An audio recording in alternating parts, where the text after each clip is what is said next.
I watched my daughter calculate the resale value of my wedding ring while I was still wearing it, right before I told her I was penniless. It was April 6th, 2026, my 70th birthday. The air in the private dining room of L'Oiseau Bleu was thick with the suffocating scent of roasted duck, white lilies, and the distinct metallic tang of cold ambition. My two eldest children, Julian and Cassandra, had spared no expense for this celebration. The table was draped in white silk that felt like a shroud. The crystal glasses caught the light like jagged diamonds, and the wine flowing into them cost more per bottle than the average annual pension check in this city. To a casual observer, it was a portrait of perfect filial piety, a sublime display of generational wealth and respect. Julian, a venture capitalist with a smile as sharp and synthetic as a new blade, stood to offer a toast.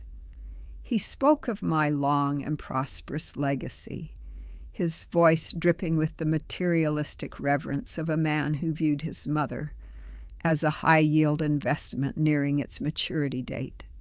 Cassandra, an influencer whose entire life was a curated gallery of cold luxury, wiped a choreographed tear from her eye with a silk napkin, whispering about my unending generosity for her millions of followers to see on her live stream. But I knew the rhythm of their hearts. I had spent 40 years building Sullivan textiles from the dust of a rented garage, and I hadn't survived 4 global market crashes by being blind to the strategic intelligence of predators. They didn't see me as the woman who had nursed them through fevers or taught them to read. They saw me as a spatial asset waiting for a final liquidation. Every hug felt like a measurement of my pulse to see how much time was left. Every "I love you" sounded like a down payment on a yacht they hadn't purchased yet. They believed I was still the titan, the woman who controlled the multi-generational Sullivan Trust. They didn't know that for months I had been orchestrating a silent exit from the life they worshipped. I sat there at the head of the table, my hand resting on an old, battered leather suitcase I had placed on the chair beside me. It was a jarring spatial contrast to the room's opulence. It was scuffed. The brass buckles were green with tarnish, and it looked like something a refugee would carry across a border in the middle of the night. "Mother darling," Cassandra cooed, her eyes flicking from the 10-carat emerald on my finger to the tattered bag. "What is with the vintage luggage? It's a bit of a mood, I suppose, but it's clashing quite horribly with the aesthetic of the evening. Is there a secret inside? A gift for your favorite daughter?" "It's certainly an archaic choice, Mom," Julian added, his arrogance manifesting as a thin, patronizing smirk. He signaled the waiter for another bottle of the 2015 vintage. "Planning a sudden escape to a nursing home in the Swiss Alps? Or is that the hard-working relic you're using to store the physical bearer bonds?" I looked at them, really looked at them, through the flickering candlelight. I felt a choking sorrow rise in my chest, a profound mourning for the children I had tried to raise with truth and honor, but who had clearly been consumed by the digital mirage of their own status. I had smoothed the path for them so thoroughly that they had never learned the friction of reality. I had been the ghost of sacrifice for so long that they forgot I had a soul of my own. "I've invited you here tonight because the party is over," I said, my voice adopting a clear-headed, sharp tone that sliced through the ambient noise of the restaurant like a cold wind. the laughter died in Julian's throat. Cassandra's phone, which she had been using to record the sublime birthday moment, wavered in her hand. I patted the scuffed leather of the suitcase. Everything I have left in this world is inside this bag. I wanted you to see it before we discuss the future. The tension in the room became a physical weight. Julian leaned forward, his materialistic hunger suddenly replaced by a sharp, strategic suspicion. What do you mean, everything you have left? That's a joke, right? The Sullivan Trust is worth 9 figures. We're here to celebrate the expansion, not some midlife crisis of minimalism. It's not a joke, Julian, I replied, feeling the dignity rise within me as I prepared to pull the thread that would unravel their world. I am 70 years old today, and for the first time in my life, I am standing before you without the shield of my fortune. I am simply your mother, and this suitcase is my only possession. The silence that followed was the most honest moment we had shared in 20 years. It was the silence of vultures realizing the carcass they were circling might still have a beak. I looked at the empty suitcase, then back at their arrogant faces, and I knew that the filter was about to be applied. The birthday celebration was over. The humiliation was just beginning. Reflection. Wealth is a mask that few have the courage to remove. We spend our lives building sublime monuments to our success, only to realize that the people standing in their shadows are often waiting for the stone to crumble. I realized on my 70th birthday that to find out who my children truly were, I had to become the trash they so despised. I had to see if they had room for a mother who brought nothing to the table but her breath and an old bag. Part 1 is the setup, the final feast before the fast. How often do we mistake the jewelry for the person? In the world of cold luxury, the person is often the first thing to be sold. I was about to find out exactly what my price was in their eyes. The silence that followed my declaration wasn't the respectful hush of a captive audience. It was the heavy pressurized vacuum that precedes a structural collapse. I watched the color drain from Julian's face, leaving his skin the shade of expensive, unpolished marble. Cassandra's hand, perfectly manicured and trembling, hovered over her smartphone, as if the device could somehow refresh the reality of the room and deliver a more favorable update. I leaned forward, my elbows resting on the white silk tablecloth. The scuffed leather of the suitcase sat between us like an unexploded relic from a war they thought we had already won. I've spent the last 6 months navigating a legal nightmare that would make your board meetings look like a Sunday brunch, I said, my voice steady, adopting that clear-headed, sharp tone that usually signaled a hostile takeover. Only this time, I was the one being taken over by the gravity of my own fabrication. Between the global supply chain hemorrhages of 2025 and the arrogant over-leveraging I did in the neotech sector, the Sullivan Empire didn't just crumble, it vaporized. The anatomy of the ruin. I began to lay out the facts with the strategic intelligence of a seasoned general. I spoke of margin calls that couldn't be met, of offshore accounts frozen by sudden regulatory shifts, and of a series of private equity bets that had turned into a digital mirage of debt. The mansion under immediate foreclosure, the trust drained to settle the primary creditors, the assets seized liquidated or tied up in probate for a decade. The lifestyle you've enjoyed, the sublime penthouses, in the venture funds, the curated cold luxury of your existence, it was all anchored to a ship that hit the bottom of the ocean 3 weeks ago, I continued. I felt a flicker of choking sorrow, not for the lost money, but for the expression on their faces. It wasn't grief for me. It was the frantic materialistic panic of two people watching their lifeboats burn. I am 70 years old today, and I am officially, legally, and entirely bankrupt. My credit is a ghost, my name is a liability, and this suitcase, this tattered, archaic piece of luggage, is the sum total of my earthly remains. The reaction, from sublime to hostile.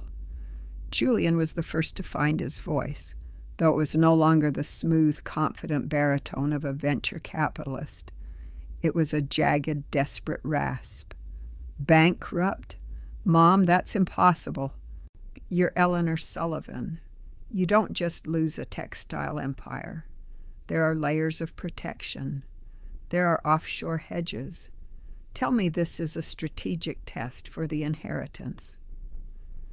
There is no inheritance, Julian, I said, meeting his gaze with a candor that felt like a physical blow. There is only this bag. I've spent my life being hard-working, and as you often called me, stingy with the details of the business.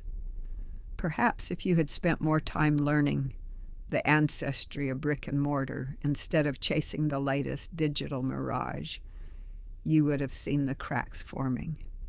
Cassandra let out a sharp, hysterical laugh, her arrogance twisting into something much uglier. She looked at the suitcase as if it were a diseased animal. And you brought that here? To this dinner? Do you have any idea what this does to my brand? I just posted a story about generational abundance. If the press finds out my mother is a pauper, I'm finished. The sponsors will drop me before the dessert arrives. Is that your first thought, Cassandra? I asked, the choking sorrow hardening into a firm and decisive resolve. Your engagement numbers?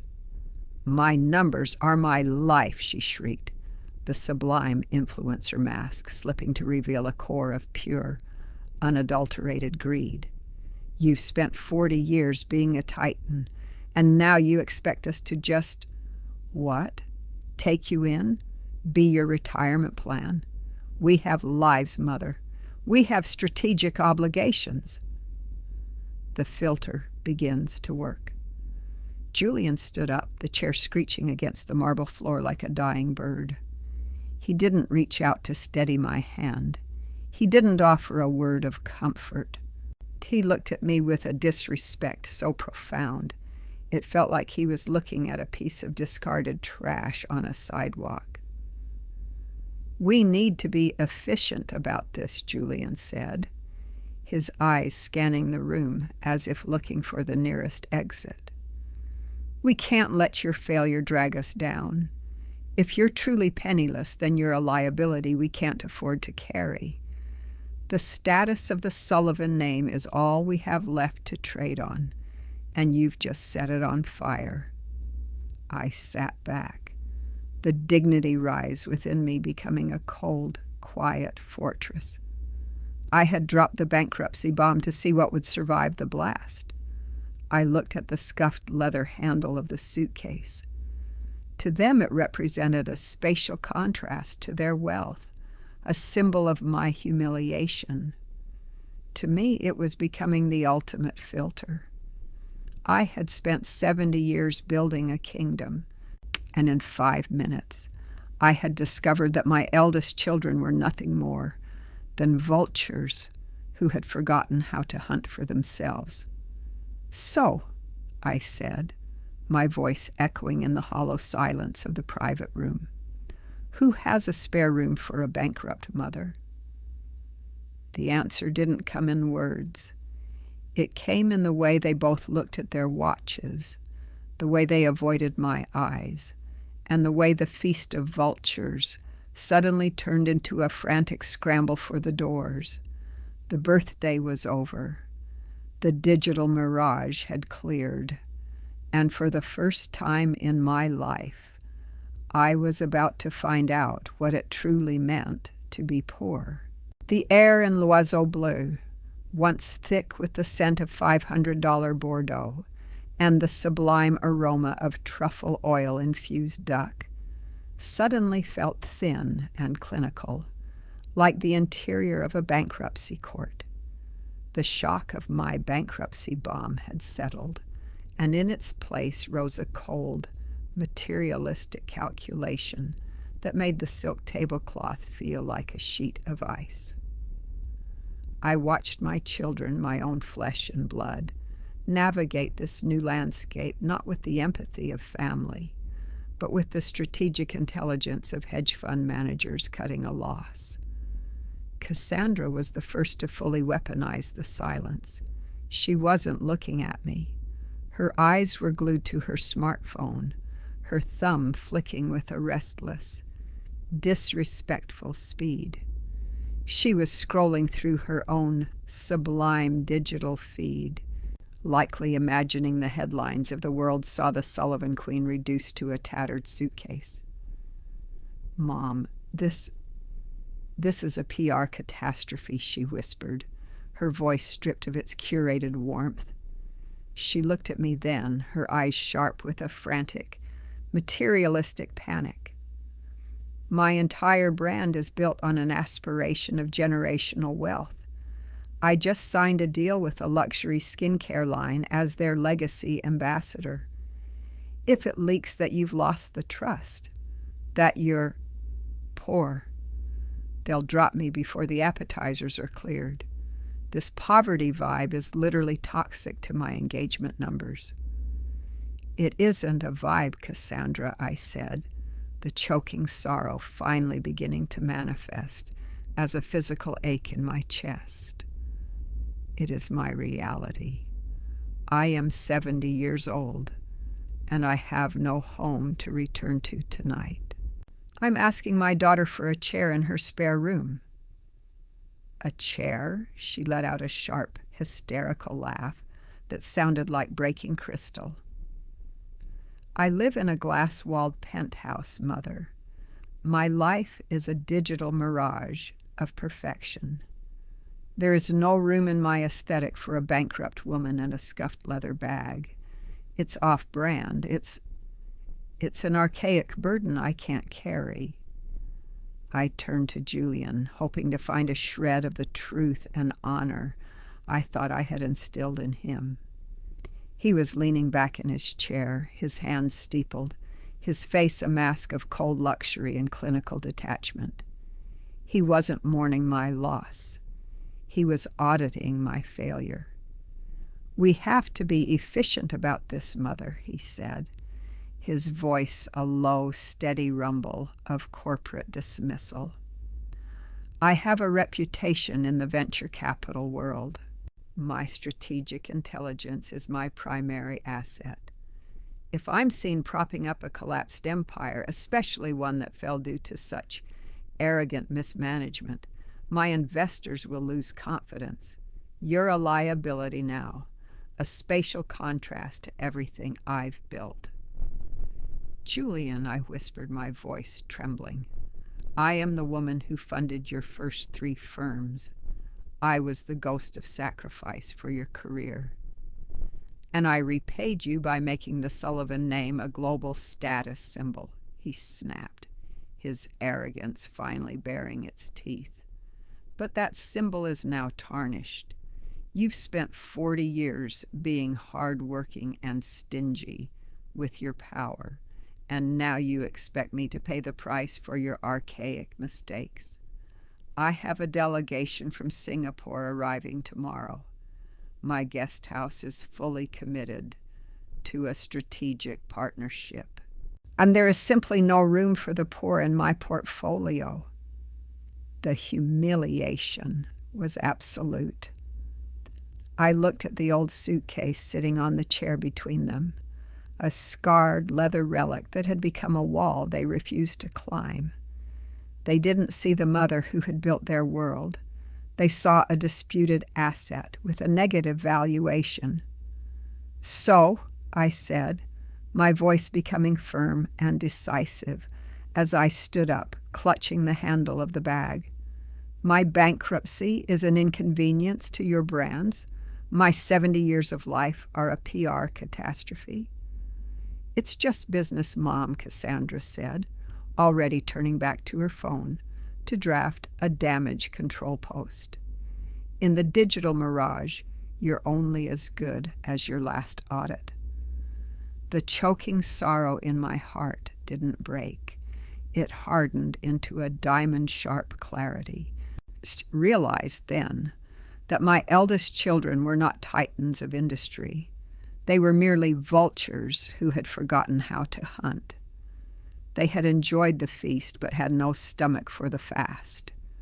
As I stood there, a bankrupt woman in a room of silk and crystal, I felt a strange, sublime sense of freedom. The filter was working. I had lost a fortune, but I was finally finding the truth. "I see," I said, my gaze sweeping over their arrogant faces one last time. "Then I won't take up any more of your strategic time. I'll find my own way." I walked toward the door, the scuffed leather suitcase bumping against my leg, a heavy, honest weight in a room full of ghosts. I didn't look back to see if they were watching. I knew they weren't. They were too busy calculating the cost of my disappearance.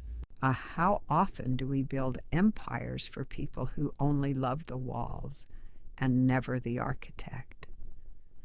I was about to find out if anyone in this city still remembered the woman who had laid the first brick. The heavy gold-leaf doors of l'Oiseau Bleu swung shut behind us with a sound that felt like a gavel striking the end of my life. The transition from the sublime warmth of the dining room to the biting April air of the New York City sidewalk was a violent spatial contrast. Inside, there had been the digital mirage of a family celebration. Outside, there was only the cold, hard reality of the pavement and the rhythmic, mocking pulse of the city lights.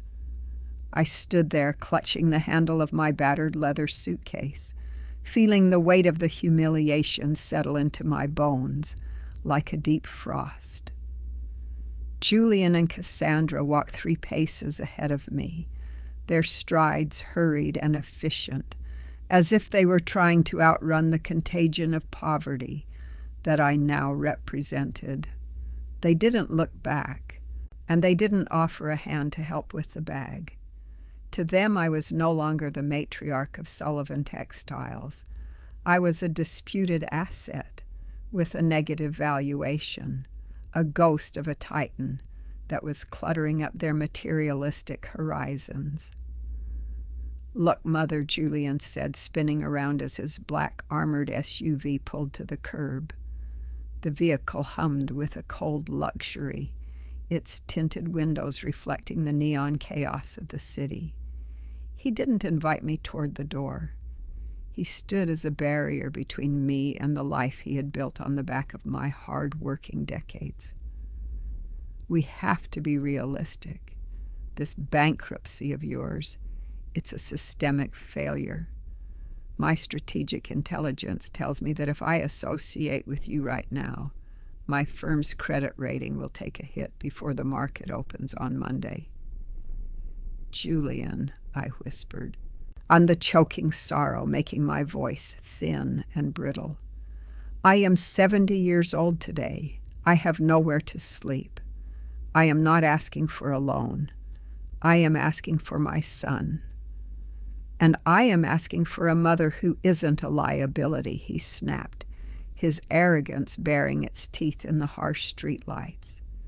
"You've spent your life being the ghost of sacrifice, and frankly, you've become too good at the role. I have a reputation to protect. My guest house is committed to a strategic delegation. There's no space for an archaic tragedy in my portfolio. He stepped into the car. The leather interior looked soft, inviting, and entirely out of reach. I'll have my assistant email you a list of efficient municipal shelters, he said, his voice muffled by the closing door. But tonight, we have no room for the poor. The door slammed. It was a final sound that vibrated through the suitcase in my hand. The SUV pulled away, its red taillights looking like two bleeding eyes disappearing into the dark. I turned to Cassandra, my heart hammering a frantic, uneven rhythm. She was already tapping on her phone, her thumb flicking with a restless, disrespectful speed. She was hailing a ride, her face illuminated by the pale, sickly blue light of the screen, the true sublime deity she worshipped. "Cassie, please," I said, reaching out to touch her silk sleeve. She flinched away as if my touch were a stain. "Don't, Mom, just don't. My engagement is already dropping because I haven't posted the birthday cake photo yet. People are asking questions. If they see me with this," she gestured vaguely at the scuffed leather bag, "it's over. My brand is built on an aspiration of abundance. I can't have my followers seeing the materialistic rot behind the curtain." "I am not rot, Cassandra. I am your mother," I said, the dignity rise within me beginning to flicker like a candle in a gale. "You're a PR nightmare," she countered, her rideshare pulling up behind her. She didn't open the door for me. She didn't even look at me as she slid onto the synthetic leather seat. "Go to a hotel. Use your hard-working charm to get a discount. Just don't call me until my legal team has a strategic statement ready. For tonight, you're on your own." Her door slammed too, another violent metallic thud that punctuated the ultimate betrayal. I stood alone on the sidewalk, the empty suitcase standing beside me like a silent witness. The city roared around me, a digital mirage of millions of people, yet I felt as though I had been erased from the map. I had spent 40 years building a kingdom for vultures who had no stomach for the fast. I had smoothed their paths so thoroughly that they had never learned the friction of truth and honor. So this is the feast I prepared for myself, I thought, the cold wind whipping my hair across my face. To be discarded like a spatial asset that no longer generates a return. Did I really think I had become that stingy with my own soul, that I raised children who don't recognize the scent of their own mother's grief? I looked at the suitcase. It was indeed empty of clothes, but it was heavy with the legal truth I was about to unveil. I had been far-sighted enough to know this day might come, but the reality of the door slam was a pain no strategic intelligence could fully prepare for. I began to walk toward the subway. My knees ached, a hard-working reminder of the time I had left. I wasn't going to a shelter. I was going to the one child I had treated like trash, the one who had stayed true to the ancestry of brick and mortar, while the others chased the digital mirage. The humiliation was complete. The filter was active. Now it was time to see who would open the door when the suitcase was truly empty. Reflection. The door slam is the ultimate test of the human spirit. It is the moment when the materialistic masks fall away, and we see the cold luxury of the hearts we helped shape. Julian and Cassandra didn't just reject a bankrupt woman. They rejected the very foundation of their own lives. And they forgot that the sublime heights they reached were built on the ghost of sacrifice they now despised. But in the architecture of fate, a slammed door is often the only thing that forces us to turn toward the light we ignored. The filter of poverty is harsh, but it is the only way to find the truth and honor hidden in the shadows. My journey through the dark was just beginning, and the suitcase was the only compass I had left. The subway ride from Manhattan to the outer reaches of the city was a descent through the layers of my own failure.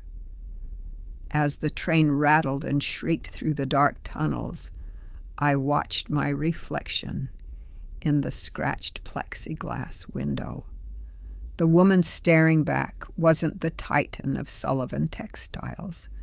She was a tired, 70-year-old stranger clutching a scuffed leather suitcase like a life raft.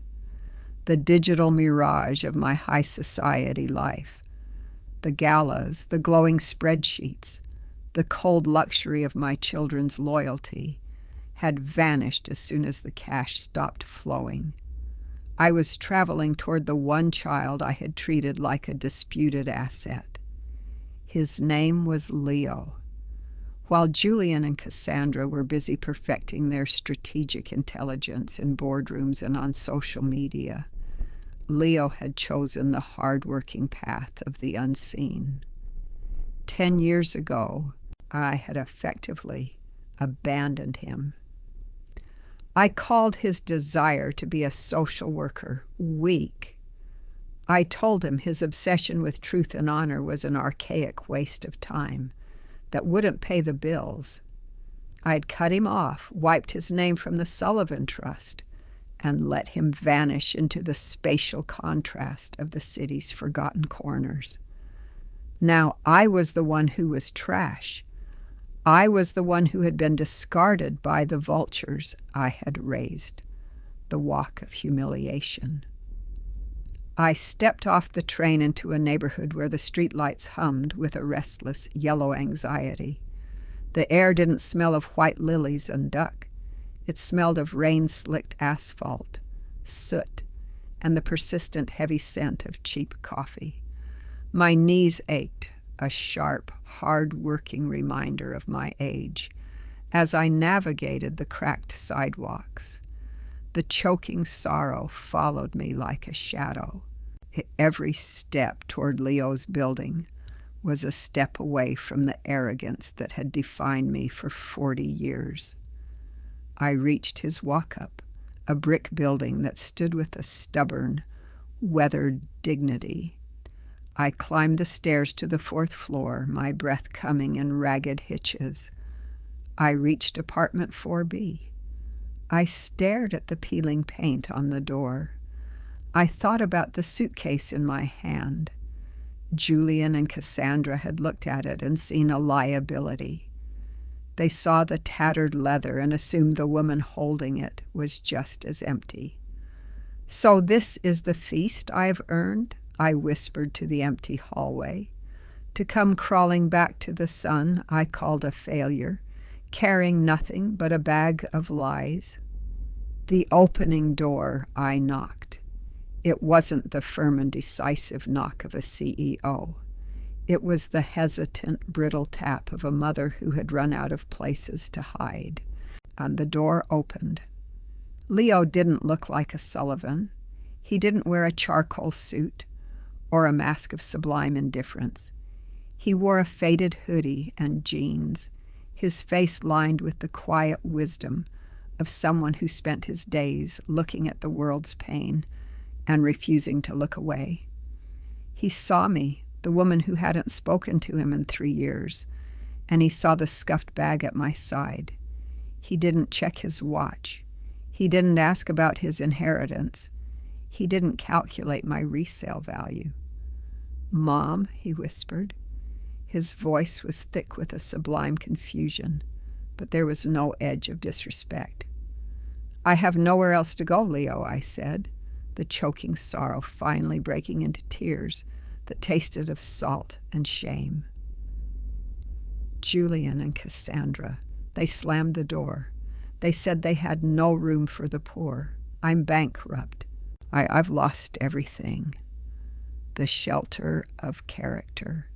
I waited for the lecture. I waited for him to remind me of the time I told him his apartment was a dilapidated kitchen, not fit for a Sullivan. I waited for the arrogance I had taught his siblings to manifest in him. Instead, Leo stepped aside. He opened the door wide, a gesture that felt more sublime than any penthouse foyer I had ever stood in. "Come in, Mom," he said, his voice steady and filled with a tenderness that made the $100 million I was hiding feel like lead in my pocket. "It's small and the heater clicks, but it's warm. I've got tea. You're home." I stepped into his apartment. It was a spatial contrast to the ballroom of l'Oiseau Bleu.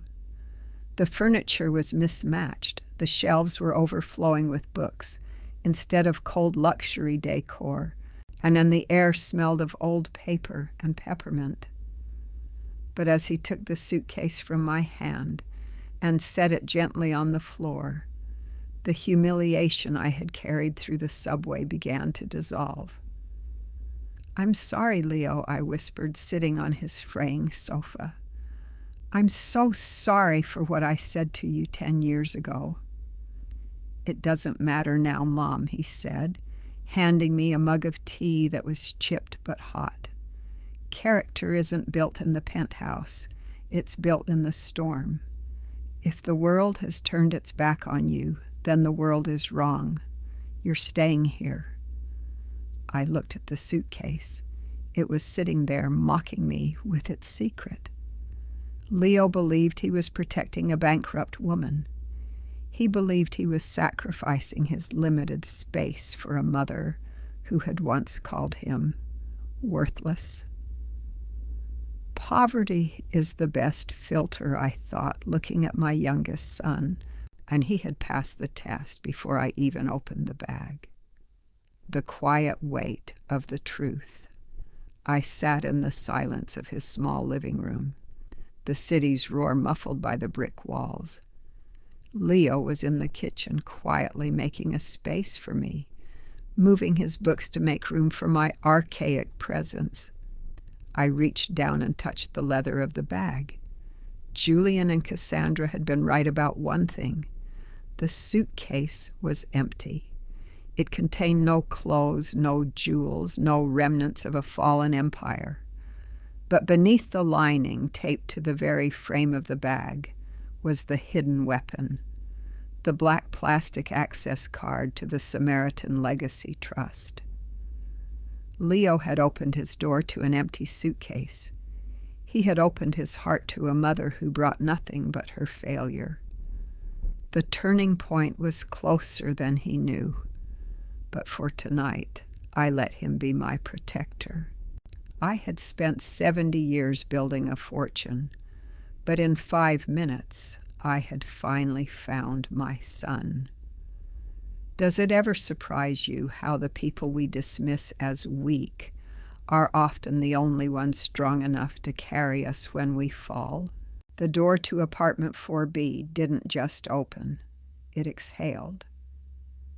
As I stepped over the threshold, the pressurized, frantic world of Julian's cold luxury and Cassandra's digital mirage was replaced by a quiet, hard-working stillness. The air here didn't smell of curated lilies or the expensive ozone of high-end air purifiers. It smelled of peppermint tea, old paper, and the faint, honest scent of wood smoke clinging to a wool coat. It was a spatial contrast so profound, it felt like stepping out of a storm and into a cathedral made of brick and mismatched furniture. Leo didn't usher me in with the hurried clinical efficiency of an assistant. He took my coat with a slow, sublime reverence, as if the damp wool were made of silk, and he placed the scuffed leather suitcase, the very object his siblings had treated like a biohazard, gently by the radiator. He didn't ask for a balance sheet. He didn't ask how I had managed to lose a textile empire in the span of a fiscal quarter.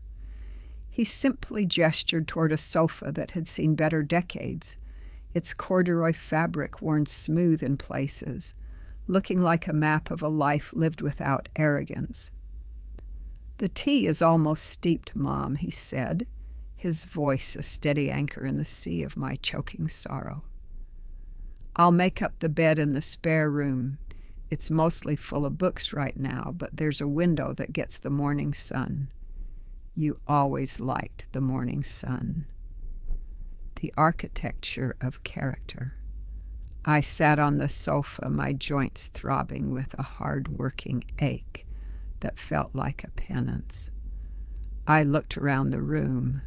It was small, perhaps the size of Cassandra's walk-in closet, but it was filled with the ancestry of brick and mortar. There were shelves overflowing with titles on sociology, ethics, and civil law. There was a small, dilapidated kitchen where the linoleum was peeling at the corners, yet the copper kettle on the stove shone with a meticulous care. I felt the humiliation I had carried through the subway begin to transform. Sitting in Julian's presence, I had felt like a disputed asset, a liability to be liquidated. Here, in the glow of a single warm lamp, I felt like a human being. Leo was the child I had cast aside, the one I had called weak, because he didn't possess the strategic intelligence to hunt for gold. So this is how I find the truth, I thought, watching his silhouette in the kitchen. By losing everything I thought mattered, only to realize I was looking at the wrong ledger for 40 years. Did I really think I had become that stingy with my heart that I couldn't see the Titan standing right in front of me? Leo returned with 2 mismatched mugs. He sat in a wooden chair across from me, leaning forward, his face illuminated by a quiet wisdom that made his older brother look like a petulant child. "I heard about the market shifts, Mom," he said softly. "The news has been buzzing about the supply chain collapses. I assumed you were protected, but it doesn't change anything here. You don't owe this room anything. You don't have to be Eleanor Sullivan, the CEO, in this house. You just have to be my mother." The empty weight of the suitcase. My eyes flicked to the suitcase by the radiator, to the world. It was the symbol of my bankruptcy, a tattered relic of a fallen queen. Julian and Cassandra had slammed their doors because they believed the bag was as empty as my bank account. They had judged the treasure by its tattered appearance, failing to realize that the most potent hidden weapon is often the one that looks like trash. Inside that bag, beneath the false lining I had stitched with my own hard-working hands, lay the black access card to the Samaritan legacy. It was the key to $100 million, a fortune I had moved into a private trust specifically to see who would stand by me when the digital mirage of my public wealth evaporated. The turning point was already vibrating in the air. I had spent 70 years building a fortune, but it took a single, orchestrated bankruptcy to realize that I had only raised one true heir. Julian and Cassandra were vultures who had forgotten how to fly. Leo was a Samaritan who had never forgotten how to walk. "Poverty is the best filter, Leo," I whispered, the words tasting like a legal truth. "It's a harsh one, Mom," he replied, misinterpreting my meaning, "but it shows you what's structural and what's just decoration. Julian and Cassandra, they're worried about the decoration, but this building has good bones. The covenant of the night. I finished my tea, the warmth settling into my chest and easing the choking sorrow.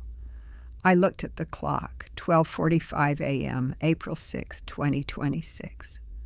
My 70th birthday was almost over, and I had received the greatest gift of my life, the realization that I wasn't alone. Leo stood up and offered me his hand. "Dick, come on, the bed is ready. We'll figure out the rest tomorrow. If we have to find you a job, we will. If we have to move to a smaller place, we'll do it together. You're not a liability, Mom. You're the foundation." As I walked toward the spare room, leaving the empty suitcase in the shadows of the living room, I felt a sense of generative ability I hadn't felt in decades. The feast of vultures was over. The inheritance was being rewritten in the quiet of this apartment. Julian and Cassandra had slammed the door on a poor woman, never realizing they were locking themselves out of a kingdom. Leo had opened the door to a mother, and in doing so, he had walked straight into a legacy. Is it not strange, I thought as I lay down on the crisp, clean sheets, that the only way to see the stars is to be cast into the deepest dark? The filter was active. The souls were being appraised, and tomorrow the empty suitcase would reveal its true weight. Follow-up question: what is the one thing you would never give up, even if the world told you it was worth absolutely nothing? The clock on Leo's wall was a cheap plastic thing that ticked with a persistent, hard-working rhythm, a stark contrast to the silent, sweeping hands of the Patek Philippe Julian wore like a shackle. It was 1:14 a.m. on April 6th, 2026. My 70th birthday was technically over, but the air in the small apartment was heavy with the birth of something new. Leo had tucked me into the spare room with a tenderness that felt like a sublime rebuke to the last 40 years of my life.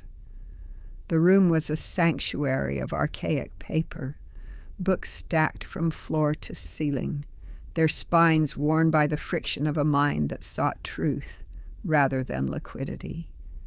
It smelled of vanilla, old binding glue, and the peppermint tea he had made to soothe my feigned, choking sorrow.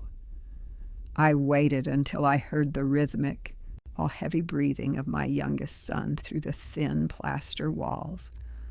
Only then did I sit up, my joints protesting with a sharp, physical reminder of the ancestry of brick and mortar I had spent my life building. I didn't need a smart key or a biometric scanner to navigate the dark. I moved with the quiet wisdom of a woman who had once navigated a dark garage to count her first scraps of fabric. I crept into the living room. The battered leather suitcase sat by the radiator, looking like a discarded organ in the moonlight. I knelt beside it. To Julian and Cassandra, this bag was a symbol of my humiliation, a tattered hide that signaled the end of their materialistic feast. They hadn't even bothered to open it. Why would they? Vultures don't peck at empty shells. They only circle the gold. The anatomy of the empty bag. I ran my hands over the scuffs and the tarnished brass. This suitcase was the ultimate hidden weapon. I had spent 6 months preparing this digital mirage of bankruptcy. I had moved $100 million out of the Sullivan Trust, hiding it in a private off-book account I named the Samaritan Legacy. I had manufactured the lawsuits, the foreclosures, and the legal nightmare with a strategic intelligence that was cold, surgical, and absolute. I unbuckled the straps. Click, click. The sound was loud in the silence of the apartment. I opened the lid.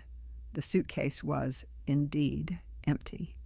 No clothes, no pearls, no bundles of cash, no archaic heirlooms. It was a hollow void, a physical manifestation of the poverty that had caused my eldest children to slam their doors. But I didn't look at the void. I reached for the bottom right corner of the interior lining.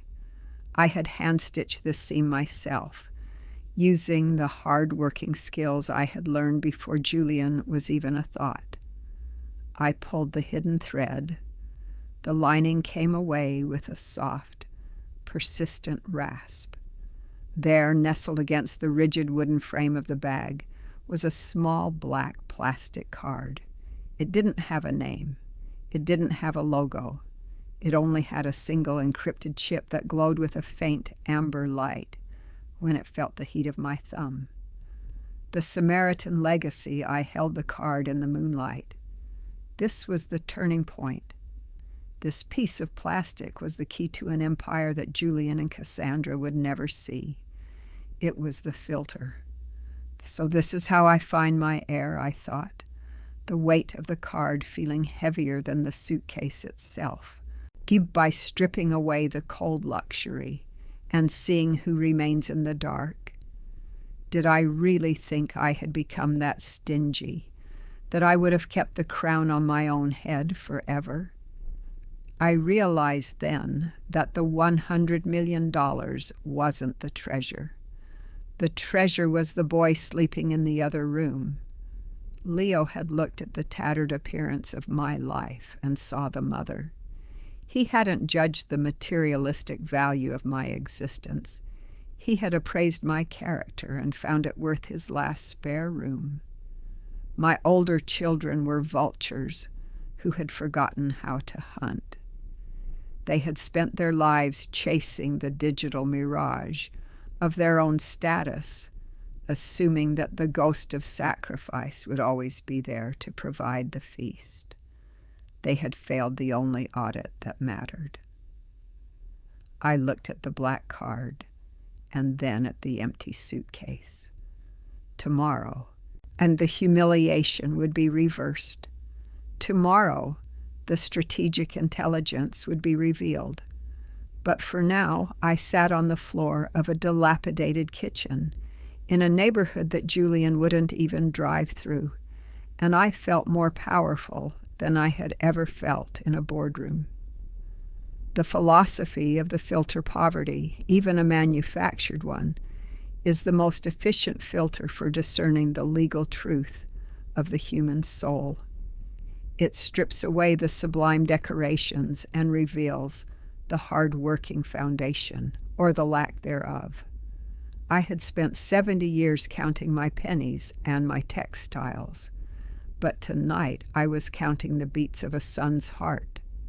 I realized that Dignity Rise isn't about the $100 million in the trust.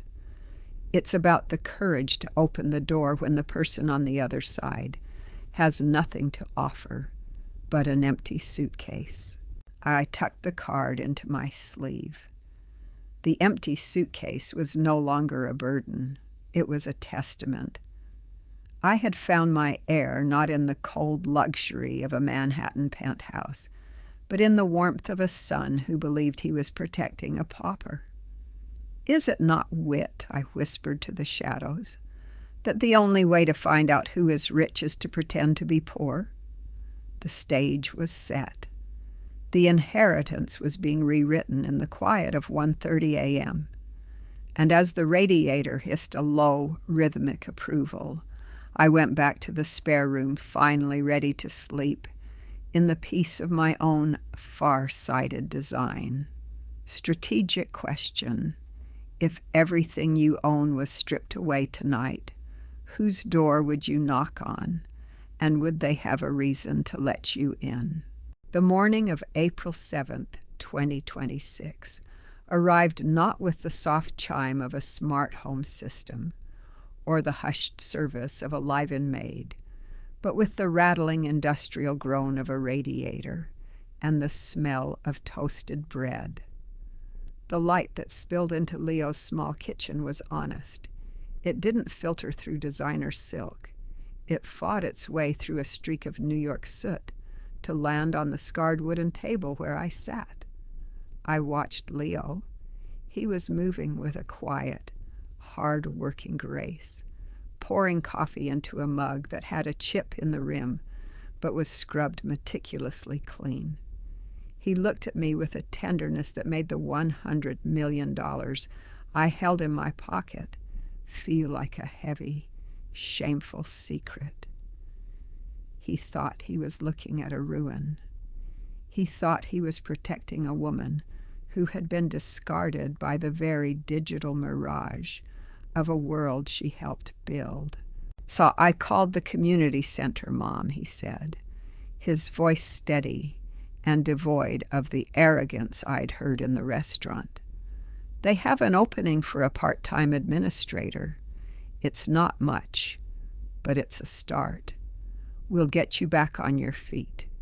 You don't have to worry about the suitcase anymore." I looked down at the tattered leather bag sitting on the linoleum floor. It was the spatial contrast of the century, a piece of trash in a dilapidated kitchen that held the wealth of a kingdom. "Leo," I said, my voice adopting a clear-headed, sharp tone that caused him to pause with the kettle midair, "I need you to sit down. The suitcase isn't what you think it is." The anatomy of the reveal. I reached down and hoisted the bag onto the table. I unbuckled the tarnished brass straps. Click, click.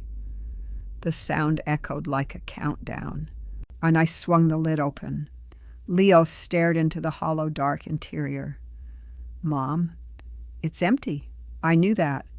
Julian and Cassandra knew that. That's why they—" He trailed off, the choking sorrow for my supposed humiliation evident in his eyes. "They saw the void, Leo. They saw the tattered appearance and assumed the treasure was gone," I said. I reached for the hidden seam I had stitched with my own hands. With a sharp tug, the lining came away. I pulled out the small black plastic card. It didn't look like much. No gold foil, no embossed logos. Just a matte finish and a single encrypted chip that seemed to swallow the morning light. "This is an access key to a private off-book trust account," I whispered, sliding it across the table. "It's called the Samaritan Legacy. It holds $100 million in liquid assets, e-property deeds, and bearer bonds." Leo didn't reach for it. He didn't look materialistic or breathless with greed. He looked at the card as if it were a strange, dangerous insect.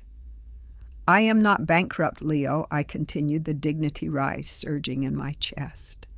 "I manufactured the legal nightmare. I orchestrated the strategic collapse of the Sullivan Trust. I spent 6 months making myself look like trash to see who would still see the woman beneath the bankruptcy. I brought an empty suitcase to the feast of vultures, and they did exactly what vultures do. They flew away when the meat was gone." The turning point. The silence in the kitchen was no longer the silence of poverty. It was the silence of a profound strategic intelligence being unveiled. Leo looked from the card to me, his quiet wisdom processing the magnitude of the filter I had applied to my own family. "You tested us," he whispered. "It wasn't a question. It was a realization of the legal truth behind my 70 years of life. I had to know Leo. I have spent 40 years as the ghost of sacrifice, building an empire for children who viewed me as a spatial asset. Julian and Cassandra love the gold, but they despise the miner. You are the only one who opened the door to the person, not the pocketbook. You saw the empty suitcase and offered me your home. You saw poverty and offered me your heart." I leaned forward, my hands weathered and hardworking, covering his. Poverty is the best filter for discerning true character. It strips away the sublime decorations of status and reveals the ancestry of brick and mortar that makes a human being. Julian and Cassandra are rich in digital mirage, but bankrupt in soul. You, my son, are the only titan I have ever raised. Mom, I don't want this money, Leo said, his voice thick with a sublime integrity. I've spent 10 years learning how to live without the Sullivan shadow. I don't need $100 million to be happy. I know you don't, I said, a tear finally escaping the quiet wisdom of my eyes. And that is exactly why you are the only one I can trust to hold it. This isn't just an inheritance, Leo. It's a strategic shift of power. As of 8 a.m. this morning, my legal team has finalized the transfer. Every asset, every building, every cent of the Sullivan legacy belongs to you. I am officially your dependent. The architecture of Justice Leo looked at the small black card, and for the first time, I saw the fire of a new kind of leader in his eyes. He wasn't a vulture, he was a builder. He saw the generative ability of that $100 million, not in yachts or cold luxury, but in the dilapidated kitchens he had spent his life trying to fix. They'll be furious, Leo said, a ghost of a smile playing on his lips as he thought of Julian and Cassandra. They'll be more than furious, I replied, standing up with a firm and decisive resolve. They'll be ruined, not by me, but by their own character. They chose the empty suitcase when they slammed the door. Now, it's time to give them exactly what they said I was worth.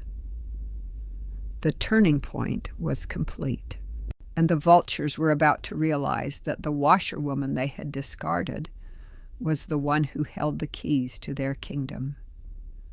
I looked at my youngest son, the child I had once called weak, and realized that in the world of truth and honor, he was the only one who was truly, substantially rich.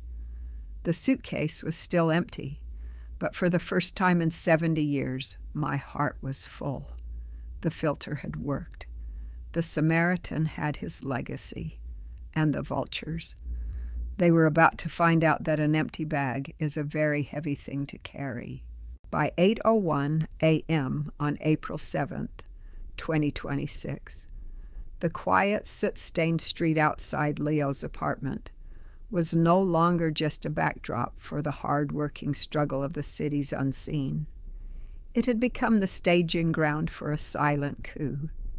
3 black SUVs, armored window-tinted monoliths of cold luxury, idled at the curb, their presence a jarring spatial contrast to the dented trash cans and the whistling wind of the alleyways. I stood in Leo's small living room, watching the dust motes dance in a stray beam of morning light.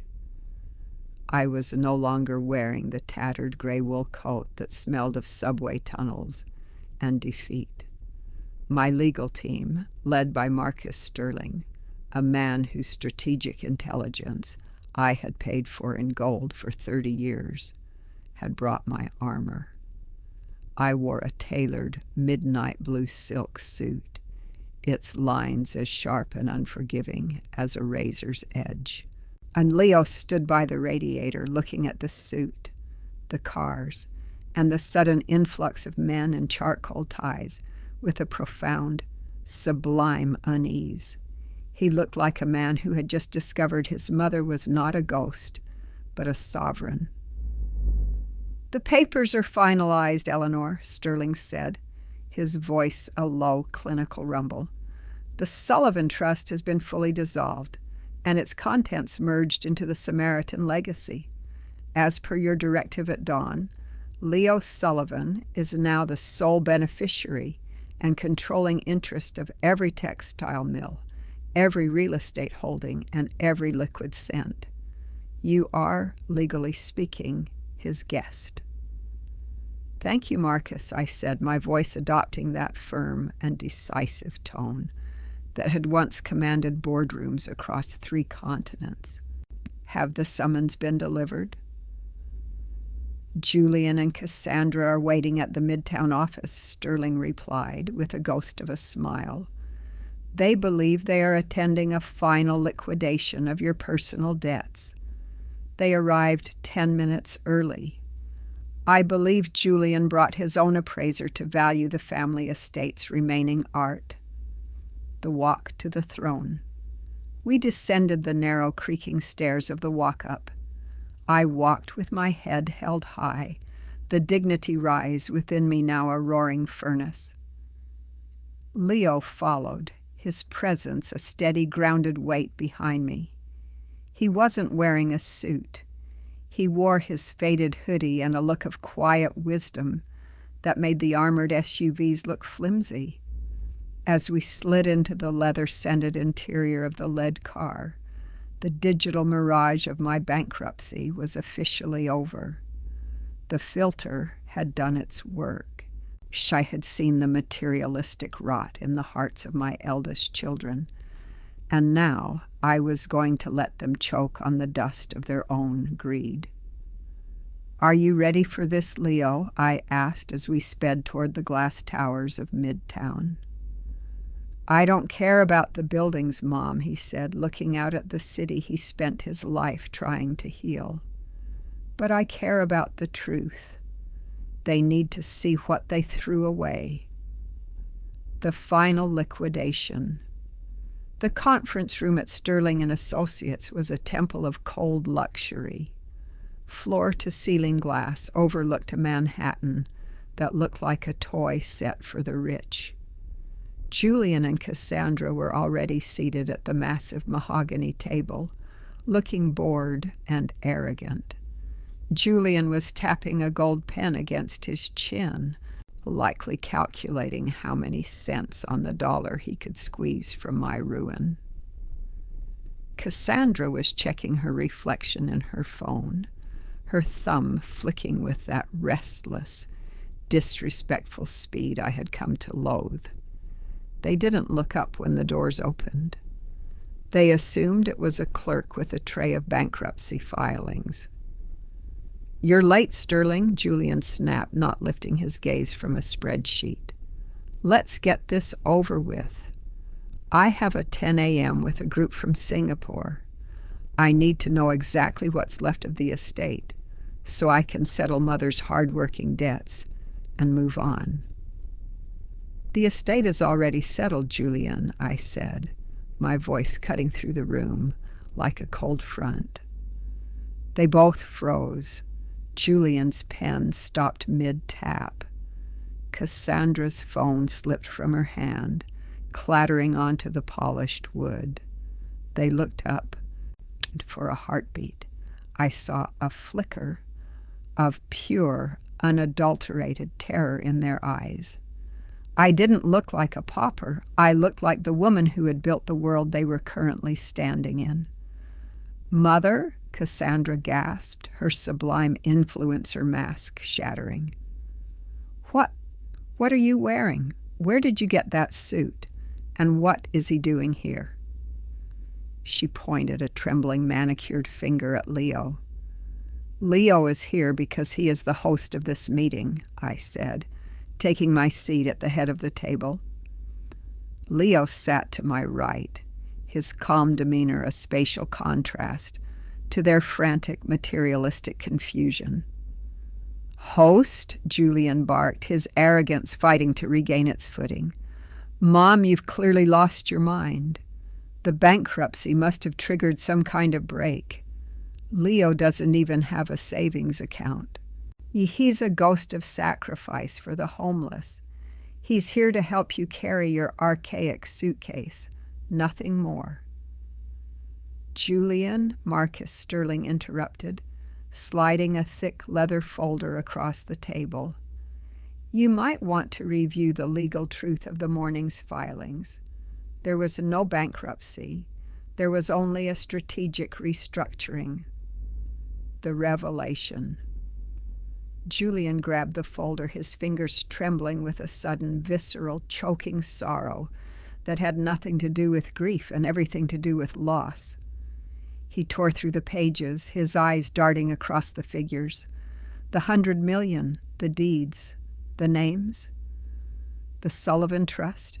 It's been moved, he whispered, his face turning a sickly, translucent gray. Everything, the mills, the penthouse, the offshore hedges, they're all under the Samaritan legacy. And Leo Sullivan is the sole controlling trustee, Sterling added, his voice as flat as a tombstone.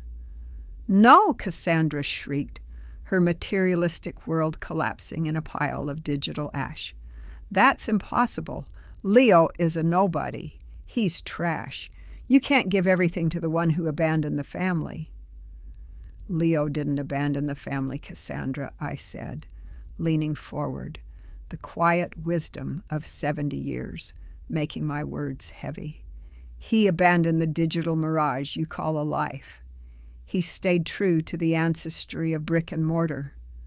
When I brought an empty suitcase to your door, you saw a liability. You saw the tattered appearance and judged me worthless. But Leo saw the mother. He saw the hard-working heart behind the bankruptcy. I looked at Julian, whose arrogance had completely evaporated, leaving behind a hollow, echoing shell. You said you had no room for the poor, Julian. Well, it turns out the poor now own your office, and the strategic intelligence you're so proud of. It just cost you $100 million. The power had shifted. The feast of vultures was over. And as I looked at my older children, I realized that for the first time in their lives, they were finally looking at the truth. They were the ones who were empty, and I was just getting started. The arrogance in the mahogany-paneled conference room didn't just fade, it evaporated, leaving behind a vacuum of pure, unadulterated terror. Julian's face, usually the mask of a man who moved markets with a whisper, went from a mottled, materialistic red to a sickly, translucent shade of gray. Beside him, Cassandra's hand flew to her throat, her designer pearls, the ones I had bought her for her millionth follower, suddenly looking like a noose of her own making. Owner? Julian whispered, the word sounding like a profanity in his mouth. His delusions of power were crumbling in real time. The $100 million digital mirage he thought he could settle for pennies, now standing before him as a solid, impenetrable wall. What are you talking about? You're bankrupt, Mother. We saw the filings. We saw the debt. You can't just and give an empire to a social worker who lives in a walk-up. I was never bankrupt, Julian, I said, my voice elegant and unyielding, vibrating with the authority of 40 years at the helm. I stood up, the midnight blue silk of my suit catching the light of the midday sun. I felt the dignity rise in my chest, a fire that had been smoldering beneath the tattered gray wool of my pauper disguise. I was just far-sighted. I spent 6 months meticulously moving every liquid asset, every property deed, and every scrap of the Sullivan legacy into the Samaritan Legacy Trust. I manufactured the collapse to see if my children were titans of character or merely vultures of opportunity. The anatomy of a plea. Mom, please, Cassandra cried, her sublime influencer facade cracking into a mask of frantic desperation. She lunged across the table, her manicured fingers clawing at the air, as if she could pull the $100 million back from the ether. That was just a strategic misunderstanding. We were stressed. We were worried about the family brand. We were going to call you this morning, I swear. We had a whole rebranding plan to help you recover your status. A plan that involved a state-run facility and an efficient disappearance from your social media feed, I asked, my gaze level and cold. You saw the tattered appearance of my life and judged the treasure accordingly, Cassandra. You forgot that truth and honor are the only real assets that don't depreciate. You didn't see a mother. You saw a PR nightmare. Julian stood up, his chair screeching against the marble floor like a dying animal. You can't do this, Eleanor. Leo doesn't know how to handle this kind of capital. He'll waste it on archaic charities and dilapidated kitchens. I'm your firstborn. I'm the one with the strategic intelligence to grow the Sullivan name. Give it back. Undo the transfer. We'll take care of you, we promise. No more talk of guest houses or Singapore delegations. You can have the penthouse. I looked at my son. The materialistic hunger in his eyes was so visceral, it was nauseating. He wasn't begging for his mother. He was begging for his lifeblood, the cold, hard cash he used to mask his own hollow soul.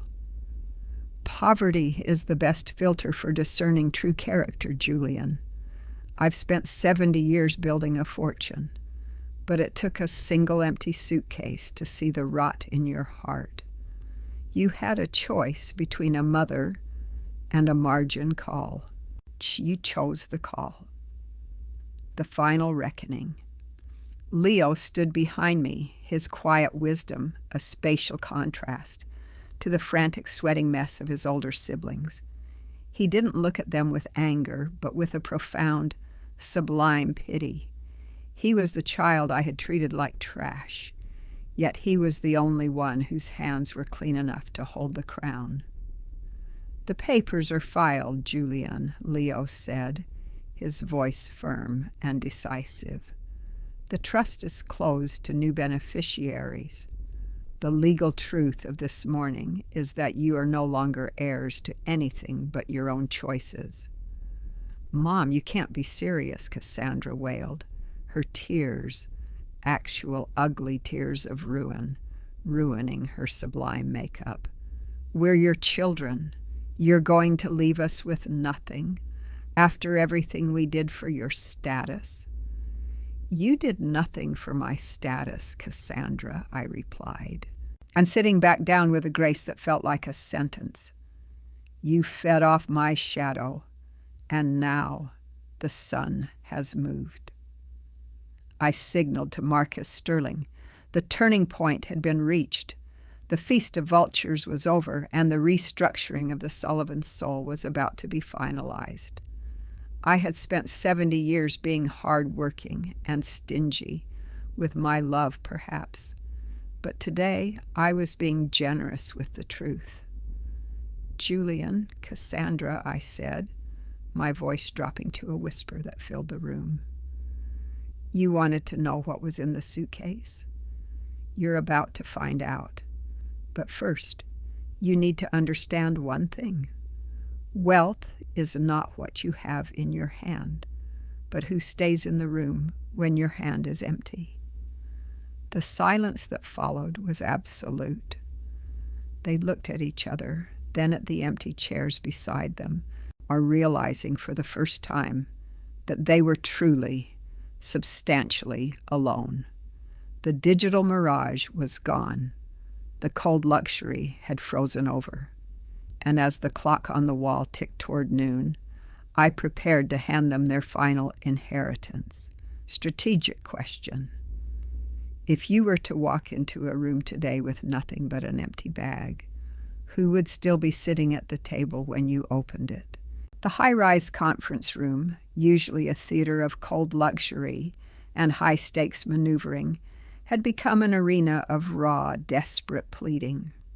The revelation of the $100 million Samaritan legacy had stripped Julian and Cassandra of their carefully curated masks. Julian's charcoal suit was wrinkled, his tie loosened as if it were a noose, while Cassandra's sublime composure had dissolved into a frantic, tear-streaked mess of ruined mascara and trembling hands. "Mom, you can't be serious," Julian rasped, his voice cracking.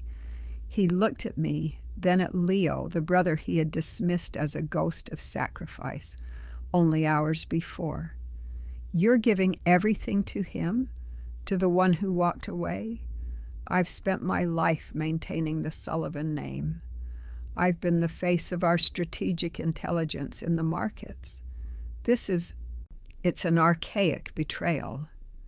"You didn't maintain the name, Julian," I said, my voice adopting a clear-headed, sharp tone that sliced through his hysteria. "You used it as a shield for your own arrogance. You didn't love the legacy. You loved the liquidity it provided. When you thought that liquidity had dried up, you discarded the source without a second thought." "I was just trying to protect my own house," Cassandra shrieked, her materialistic panic reaching a crescendo. "I have sponsors, Mom. I have a digital mirage to maintain. You can't expect me to sacrifice my status for poverty." "I never expected you to sacrifice your status, Cassandra," I replied calmly. "I expected you to be a daughter. But you spent so much time building a brand that you forgot how to build a family. You saw an empty suitcase and assumed I was a liability. You didn't even bother to check if the heart of the woman holding it was still beating." I signaled to Marcus Sterling, who stood by the door. "Marcus, bring them in." The final test. The heavy oak doors opened once more. 2 of Marcus's assistants entered, each carrying a battered, scuffed leather suitcase. They were identical to the one I had carried to Leo's door. Tarnished brass buckles, scarred hide, and an aura of archaic exhaustion. They looked like trash in this room of glass and steel, a jarring spatial contrast to the millions of dollars currently being transferred to Leo's account. Julian and Cassandra froze. A flicker of something, hope, perhaps, or a lingering, materialistic greed, ignited in their eyes. Julian's hands twitched. He likely imagined that this was the real inheritance. The physical bearer bonds, the diamonds, the arrogant consolation prizes I had tucked away for my firstborn children. "Here is your inheritance," I said, my voice firm and decisive. "One for each of you. I've carried mine through the rain and the subway. Now it's time for you to carry yours." They didn't wait. They lunged for the bags with a visceral, predatory hunger. Julian nearly knocked over a $10,000 designer chair to reach his. Cassandra's manicured nails clawed at the leather as she fumbled with the straps. This was the feast of vultures in its purest form. 2 people who had everything, yet were starving for more. Click, click. The brass buckles snapped open, the void within. They tore the lids back. Julian reached inside, his hands frantically searching the corners, but feeling for a hidden seam, a secret compartment, a digital mirage of wealth. Cassandra turned hers upside down, shaking it as if gold coins might magically manifest from the air. The suitcases were empty, truly, substantially empty.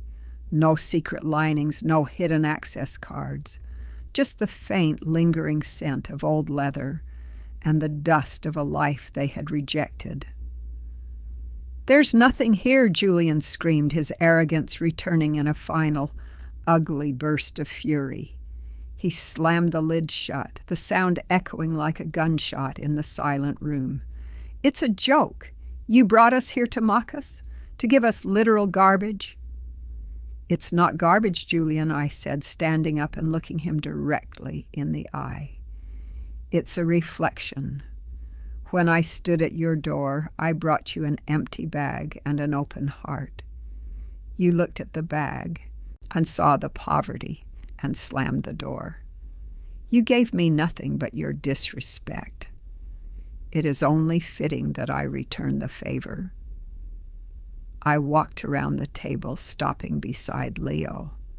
I placed a hand on his shoulder, the hard-working shoulder that had carried my bag without complaint.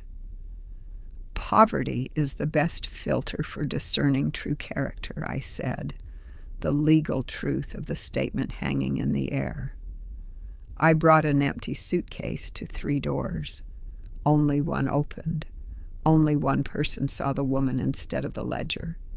You two chose the cold luxury of your own lives over the truth and honor of your mother. You have your mansions. You have your brands. And now, you have your empty suitcases. That is all you deserve. The final dismissal, the silence that followed, was absolute.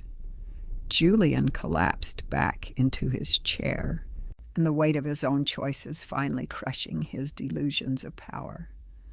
Cassandra stared at the empty bag on the floor, realizing that her sublime rebranding wouldn't save her from the reality of her own hollow soul. "Marcus," I said, turning to my lawyer, "please escort them out. My son and I have some hard-working dreams to discuss." As they were led away, clutching their empty leather bags like the burdens they were, I felt the dignity rise in my chest reach its peak. I had spent 70 years building a fortune, but it had taken this one morning to find the only thing that truly mattered. I turned to Leo. "You ready to change the world, son?" Leo looked at the empty suitcases on the floor, then back at me. He didn't look at the money. He looked at the mother who had finally, truly come home. "Let's start with the neighborhood, Mom," he said with a quiet wisdom that made the $100 million seem like a footnote. The rest will follow. Reflection. We often spend our lives trying to fill our suitcases with things that shine, forgetting that the most important thing a bag can hold is the love of the person who helps you carry it. In the end, Julian and Cassandra weren't ruined by my bankruptcy. They were ruined by their own inability to see value in anything that wasn't for sale. Poverty didn't destroy my family.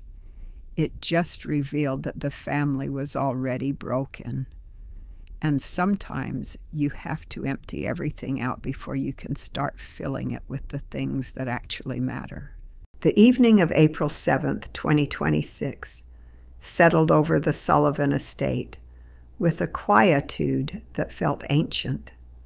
I sat on the wide limestone veranda of the mansion, the very spatial asset Julian had once tried to auction off in his mind.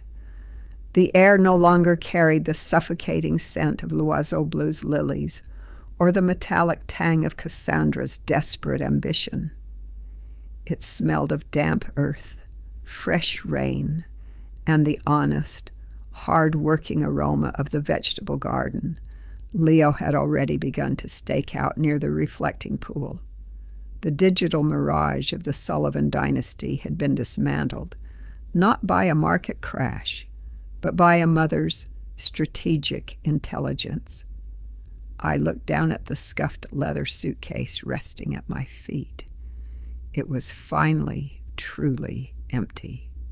No hidden cards, no taped down linings, no weight of a $100 million secret. It was just a shell of scarred hide, a silent witness to the most expensive audit I had ever performed. The residue of the vultures. Earlier that afternoon, Marcus Sterling had sent over the final reports. Julian and Cassandra had retreated to their respective bunkers, Julian to his glass-walled office that now felt like a cage of his own making, and Cassandra to her penthouse, where she was likely recording a sublime video about the archaic cruelty of her inheritance. They still had their cars. They still had their status, but they had lost the one thing that could actually sustain them, the truth and honor of a family foundation. I had left them with their empty suitcases as a permanent mirror. Every time they looked at those battered bags, they would be forced to see the reflection of their own hollow souls. They had spent their lives chasing cold luxury, only to find that when the gold is stripped away, they were nothing but ghosts in designer clothes. Wealth is a magnificent liar. It tells you that you are loved for your mind when you are only loved for your margin. It tells you that you have built a castle when you have only built a cage. The Samaritan's reign, Leo stepped out onto the veranda, carrying 2 mismatched mugs of tea. He didn't move with the hurried, materialistic anxiety of his siblings. He sat in the wicker chair beside me, his gaze fixed on the horizon where the city lights flickered like a distant, irrelevant fire. "The lawyers are asking about the first round of grants for the community centers, Mom," he said softly, his voice carrying the quiet wisdom of a man who had finally found his proper leverage. "They think it's arrogant to move this much capital into the outer boroughs so quickly. They're calling it a spatial risk." "Let them call it whatever they want, Leo," I replied, feeling a sublime sense of peace settle into my chest. For 40 years, I used this money to build walls. It's time you used it to build doors. You are the architect of silence now. You don't have to explain your strategic moves to people who only understand liquidity. Leo looked at the empty suitcase. He reached out and touched the tarnished brass buckle, the same buckle Julian had nearly broken in his greed.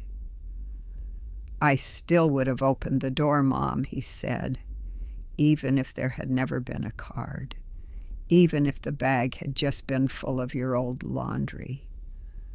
"I know, Leo," I whispered, in the choking sorrow of the past 40 years finally evaporating in the warmth of his presence. "That is why you are the only billionaire in this family." The closing moral line. I leaned back, watching the stars emerge through the New York haze. The feast of vultures was over. The inheritance of nothing had been distributed to those who deserved it most.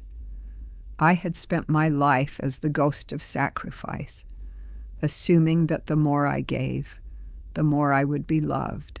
I was wrong. The more I gave, the more I became a commodity to be consumed. I had to become trash to find out who would still value the woman beneath the bankruptcy. I had to offer nothing to see who would give me everything.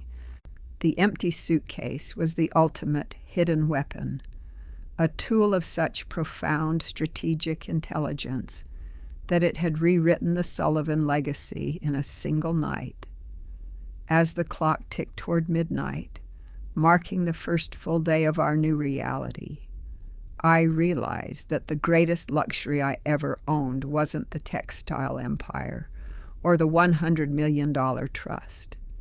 It was the clarity that comes when the digital mirage of wealth is cleared away. Meaning, wealth can buy a seat at the table, but it can never buy the person who sits beside you when the table is bare. We are all walking through life carrying suitcases, filling them with the cold luxury of our ambitions. But in the end, the only thing that matters is the weight of our character. Poverty is the best filter for discerning true character. It strips away the sublime decorations of the world and reveals the ancestry of brick and mortar that defines a human being. My older children have their gold, but they are starving. Leo has the dirt, and he is already building a forest. I closed my eyes, the rhythmic creak of the wicker chair sounding like a firm, and decisive approval from the universe. I was 70 years and 1 day old. I was bankrupt in the eyes of the vultures, but I had never been richer in my life. I was Eleanor Sullivan. I was home, and the suitcase was finally, beautifully empty. A final thought. If your life was a suitcase, would someone love you enough to carry it if they knew there was nothing inside?